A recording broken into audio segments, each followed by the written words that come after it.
Verão de 1972. O sol castigava o asfalto rachado de uma estrada secundária. Um Dodge Dart de $500 alinhava contra um Camaro Big Block, que rugia alto, confiante nos 8 cilindros monstruosos. O Dart parecia um desaforo, um carro simples demais para estar ali. Mas quando a bandeira improvisada baixou, o mundo virou de cabeça para baixo. O Dart pulou à frente. As rodas traseiras cantaram em fúria, e o Camaro, símbolo de poder e arrogância, foi deixado para trás. O motor responsável por esse crime não era um Hemi. Não era um 440 nem um V8 lendário. Era o Mopar Slant 6, um 6 cilindros inclinado que nasceu para ser econômico, mas que na prática mostrou ser indestrutível. Engenheiros o chamavam de obra-prima silenciosa. Executivos da Chrysler o tratavam como vergonha corporativa. Mas para fazendeiros, taxistas, corredores clandestinos e pilotos improváveis, o Slant 6 era mais que um motor. Era um sobrevivente. Uma máquina feita de ferro e teimosia, pronta para desafiar tudo o que a indústria acreditava ser imutável. A pergunta que ecoava era inevitável. Como um motor barato, criado para carros de família, humilhou os gigantes V8? O fio da história nos leva ao final dos anos 50. O velho flathead 6 cilindros da Chrysler estava cansado, obsoleto, morto. O mundo exigia motores compactos e econômicos. O Valiant seria a aposta da Chrysler. Mas havia um problema colossal. O novo 6 em linha simplesmente não cabia no cofre do carro. Reuniões intermináveis, café frio, pilhas de rascunhos amassados. Nenhuma solução. Até que, em tom de piada, o chefe do projeto soltou: "E se a gente simplesmente inclinasse o motor?" O silêncio pairou. Então veio a explosão de ideias. Inclinado a 30 graus, o motor caberia perfeitamente. E mais. Ganhava centro de gravidade mais baixo, melhor comportamento em curvas, acesso mais fácil para manutenção. O que parecia improviso virou genialidade. Assim nasceu o Slant 6. Quando estreou em 1960, equipado em Dodge Dart, Plymouth Valiant e até modelos maiores, o motor surpreendeu. Não era frágil, não era temporário. Era sólido como pedra, tanto que a Chrysler ousou lançar versões de alumínio. Ousadia tecnológica para a época. Poucos compraram. Custos eram altos e logo o ferro fundido assumiu o protagonismo. Mas a mensagem estava clara. Aqueles 6 cilindros nascera para durar mais do que os carros que equipava. Mecânicos percebiam rápido. Motores que rodavam centenas de milhares de milhas sem pedir revisão. Em Nova York, um taxista chamado Sal Moretti exibia com orgulho: "Meu Aspen Slant 6 já passou das 400 mil milhas. Nunca abri o motor. É um tanque." No interior, fazendeiros ligavam bombas de irrigação movidas pelo Slant 6 e deixavam funcionando dia e noite por meses seguidos. Ele aguentava, mas havia outro lado escondido: potência. Em 1960, a Chrysler lançou o Hyperpack, um kit de performance com carburador de 4 corpos, comando agressivo, pistões especiais. O pequeno 170 subia para 148 cavalos. O 225 alcançava quase 200. Um 6 cilindros que ousava envergonhar V8s. Na NASCAR, Ronnie Householder pilotou um Valiant com Hyperpack. Nas arquibancadas, o público esperava domínio absoluto dos 8 cilindros. O que viu foi um 6 cilindros inclinado deixar rivais atônitos. Não era só rápido, era implacável, declarou Householder. O potencial estava claro, mas a Chrysler recuou. Oficialmente, o motivo era custo. Extraoficialmente, o medo. Medo de que um 6 barato roubasse a coroa dos V8 símbolos da marca.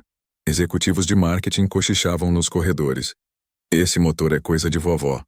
Não podemos deixar ele brilhar." Enquanto nos Iowa o Slant 6 era subestimado, em outros lugares florescia. Na Austrália, engenheiros criaram cabeçotes Hemi para o motor inclinado.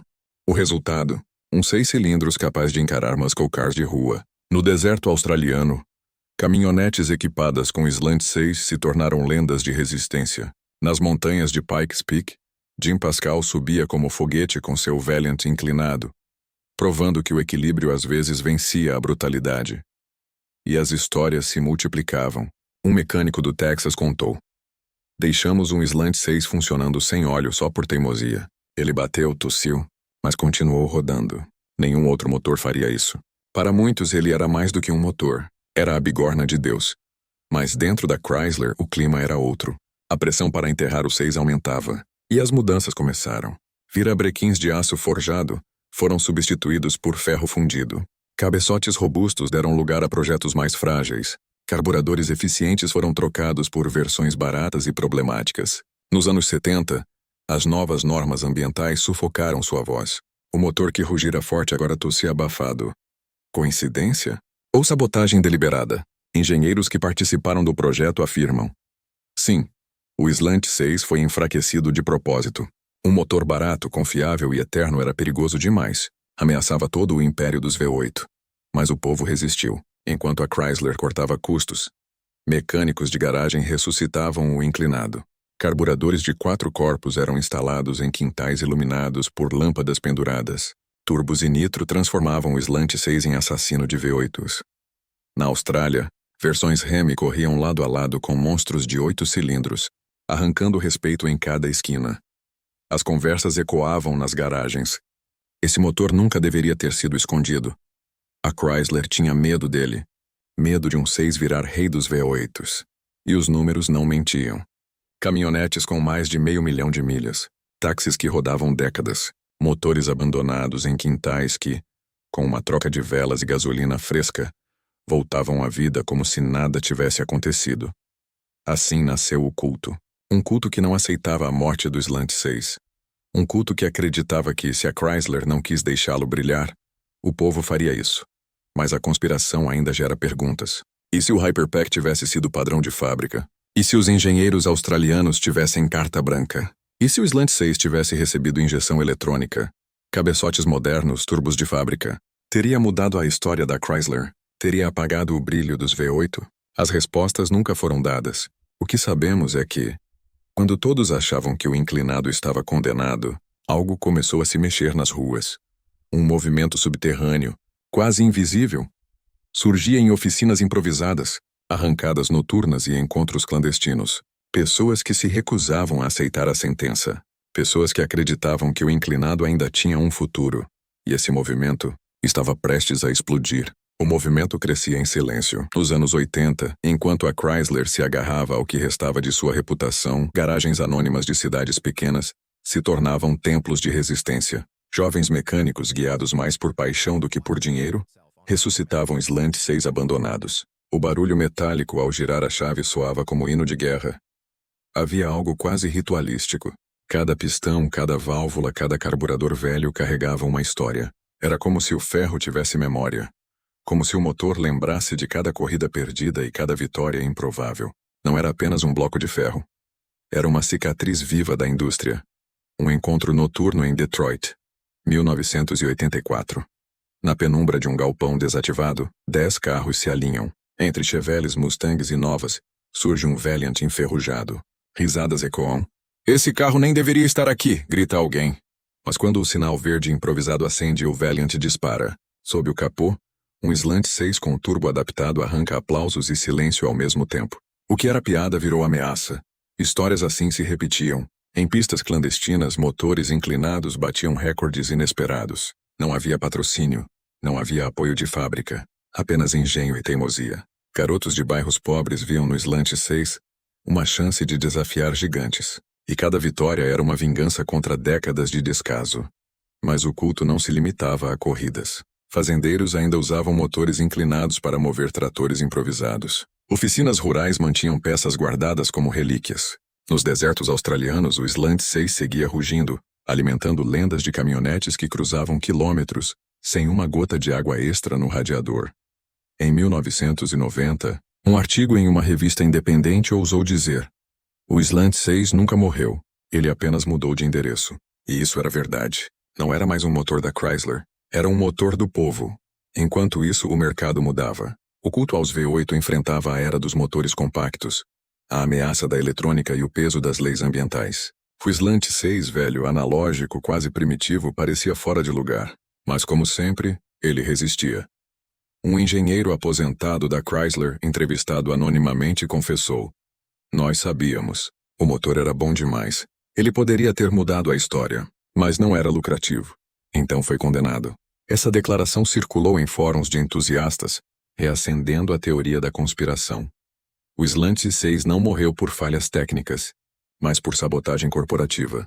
Os anos 2000 chegaram e com eles a internet. E foi nesse terreno fértil que o mito explodiu de vez. Fóruns, comunidades online, Vídeos amadores de arrancadas mostravam Slant 6 preparados destruindo rivais muito mais modernos. Um vídeo gravado em 2003 mostrava um Dart velho, 6 cilindros turbo deixando para trás um Corvette. O título dizia, "O avô ainda respira." O vídeo viralizou antes mesmo de existir o termo viralizar. De repente, o Slant 6 estava em todo lugar. Não em revistas oficiais, não em comerciais de TV, mas nas telas de computadores de jovens apaixonados por velocidade. Cada relato era mais extremo que o outro. Motores com 600 mil milhas ainda rodando. Carros enferrujados que voltavam à vida com um simples kit de ferramentas. Preparações caseiras atingindo marcas que antes eram exclusivas de V8s de alto custo. E o culto ganhou uma identidade. Não era apenas sobre carros, era sobre resistência, sobre desafiar sistemas, sobre provar que o poder não está apenas no que é caro, mas no que é eterno. Um encontro em Los Angeles, 2010.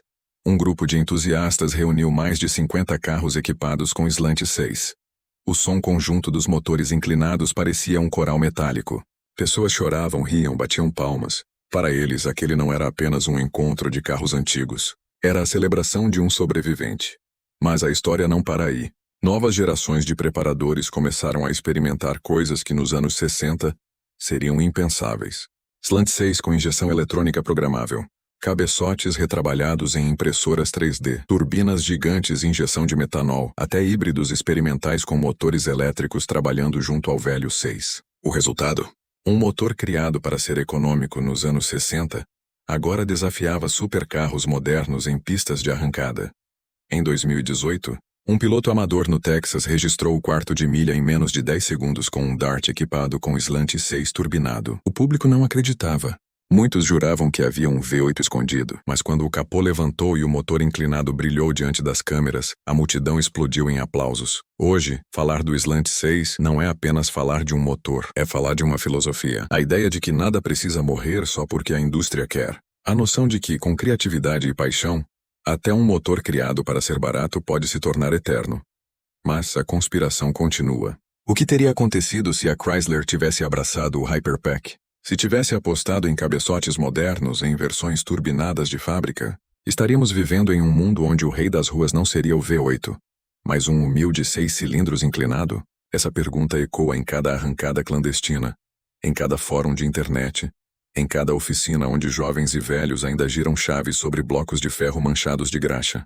Talvez nunca tenhamos resposta. Talvez a resposta esteja justamente na ausência dela. Porque o Slant 6 nunca precisou de propaganda, nunca precisou de capa de revista. Ele só precisou existir. E existir para ele sempre foi sinônimo de resistir. Hoje, quando você ouvir o ronco metálico de um motor inclinado ressurgindo em algum canto esquecido, saiba que não é apenas um som. É um grito. Um lembrete de que alguns mitos não morrem. Eles apenas esperam o momento certo para voltar. E o momento desse mito pode estar mais próximo do que imaginamos.